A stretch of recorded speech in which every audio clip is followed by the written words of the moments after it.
స్టోరీలోకి వెళ్లే ముందు మా ఛానల్ని సబ్స్క్రైబ్ చేయండి. ఏపీలో న్యూట్రల్ గా ఉంటే తన మద్దతు ఎన్నికల అనంతరం మీకే ఉంటుందని కాషాయం పెద్దలకు జగన్ చెప్పారని అప్పట్లో ప్రచారం జరిగింది.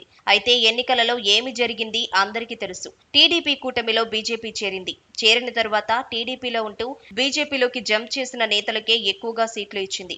అంతేకాదు టీడీపీ కోరిందే తడవుగా డిమాండ్లు అన్నింటినీ చేసిపెట్టింది. వ్యవస్థలను మేనేజ్ చేయటంలో సిద్ధహస్తుడు చంద్రబాబు అని ప్రచారంలో ఉంది. అలాంటి బాబుకు బీజేపీ అండ బాగా ఈసారి ఎన్నికల వేళ దొరికిందని అంటున్నారు. దాంతో కీలక నియోజకవర్గాలు అందున వైసీపీకి కంచుకోటలుగా ఉన్న చోట టీడీపీ దూకుడు చేసింది.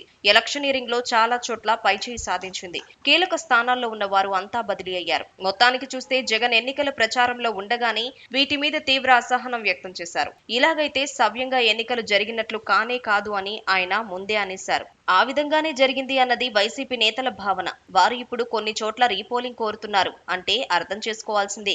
సరే, ఇంత జరిగినా వైసీపీకి వేవ్ కనుక వస్తే అన్ని కొట్టుకుని పోతాయని ఒక ధీమా ఇంకా ఉందిట.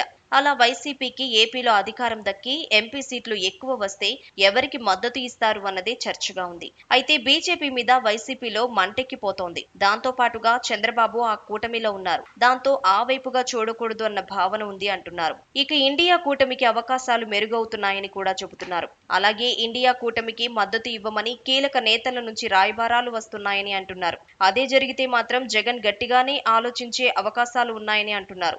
ఇండియా కూటమికి అధికారానికి చేరువగా వచ్చి మ్యాజిక్ ఫిగర్ ని అందుకోలేకపోతే మాత్రం ఖచ్చితంగా వైసీపీ నుంచి పూర్తి మద్దతు ఉంటుందని అంటున్నారు. అదే సమయంలో ఒక కండిషన్ పెట్టి మద్దతు ఇస్తారని చెబుతున్నారు.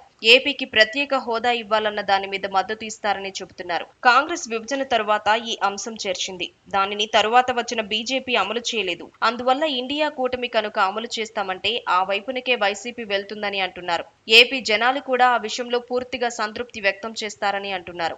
అంతేకాదు, విభజన అంశాలతో పాటు పోలవరం వంటి కీలకమైన వాటి విషయంలో పరిష్కారం లభించే అవకాశాలు ఉంటాయంటే ఇండియా కూటమి వైపు వైసీపీ మొగ్గే ఛాన్స్ ఉందని అంటున్నారు. బీజేపీ పెద్ద నాయకులు అయితే జగన్ కాంగ్రెస్ వైపు పోరని, ఆయనకు ఎన్డీఏకు మద్దతు ఇవ్వటం తప్ప వేరే ఆప్షన్ లేదని భావిస్తోంది. ఆ ధీమాను బ్రేక్ చేయడానికే వైసీపీ చూస్తుందని అంటున్నారు. రాజకీయాల్లో ఏమైనా జరగవచ్చు. ఎవరు ఎటువైపైనా మల్లవచ్చు. కాంగ్రెస్ జగన్ కి అన్యాయం చేసింది అన్న కోపం ఉంది. కానీ బీజేపీకి మద్దతు ఇస్తే ఆ పార్టీ కూడా కీలక సమయంలో దెబ్బ కొట్టింది అన్న బాధ అయితే వైసీపీ నేతల్లో ఉందని అంటున్నారు. పరిస్థితులు ఏవైనా కేంద్రంలో ఇండియా కూటమి రావాలని బలంగా వైసీపీ నేతలు కోరుకుంటున్నారని అంటున్నారు. దానివల్ల ఏపీకి మేలు జరగడమే కాకుండా బీజేపీతో పొత్తులో ఉన్న టీడీపీకి కూడా రాజకీయంగా ఇబ్బంది అవుతుందని ఊహిస్తున్నారు. మొత్తానికి పాలిటిక్స్ లో ఏదైనా సాధ్యమే అన్న దానిని జగన్ రుజువు చేయబోతారా అన్నదే చర్చ.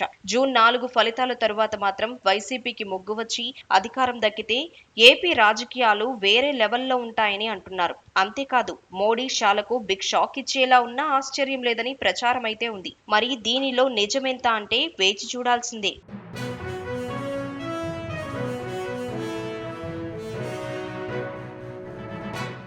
స్టోరీలోకి వెళ్లే ముందు మా ఛానల్ని సబ్స్క్రైబ్ చేయండి.